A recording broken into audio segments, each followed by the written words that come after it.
No nii, ma siis nüüd tulin lumelauaga sõitma. Juba tegelikult 2 sõitu on tehtud. Siin on need tõstukid. Proovime neid suumida. Käed täiega värisevad. Ma ikka lendasin 110 korda. Aga õnneks mul oli üks õpetaja kaasas, kes õpetas mulle natukene, kuidas ma vähemalt kuidas õieti kukkuda, et mitte väga haigeks saada. Siin siis lähevad need tõstukid ülesse, siin on nagu 2 sorti, ühed, kus saab rivis istuda ja siis teised on sellised nagu kabiinid. Meie läksime nende kabiinidega, sest see on mugavam. Ja siis sinna kuskile üles, see on meil siis sealt veel edasi, nii et see juba üles minek võtab mingi vähemalt 5 minutit aega. Et ikka päris kõrged mäed on. Ja siis allatulek võib olla mitut erinevat rada. Ja me siis tegime neid 2 kergemalt. Aga nagu näete, käed täiega värisevad ja hääl ka ja ma panen, siin on minu lumelaud.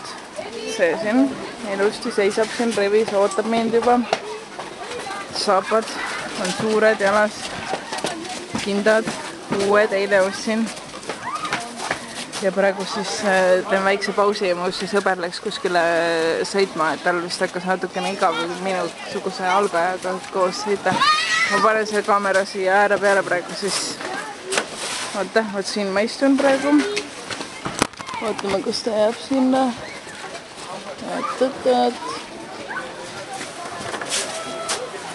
Tada!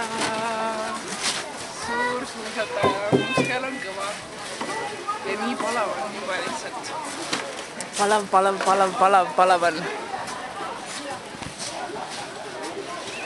No igatahes ulmöll käib siin ja siin ma siis nüüd hakkangi käima päris tihti, ma arvan, sest sõit siia on mingi tund aega. Ja buss tuleb ilusti siia, kuigi täna ma tulin oma ühe sõbraga. Ja siis, jah, siin saab süüa, siin on mingi majakene. Mingid siin istuvad kõik ja lund on palju, lund on majas väga palju, aga täna on suht, kui me tulime, siis all oli ikka päike paistis ja ilus ilm, aga näed siin mäes on kõik teistpidi. Aga vahest võib olla jälle vastupidi, nii et seal all on udule ja võt sealt kaugelt on näha niimoodi ilus siuke.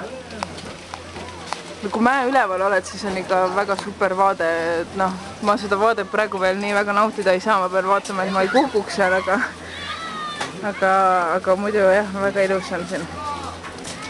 Aga siis praeguseks kõik, siin on mingi väike lastemägi, kus kelgutavad siin väiksed tited ja need minu omad on ka täna siin, et võtsid mingid tunde seal suusakoolis kuskil ja võt, olgu, ma nüüd joon natukene ja siis võib-olla veel lähen täna 1 korra või paar korda veel.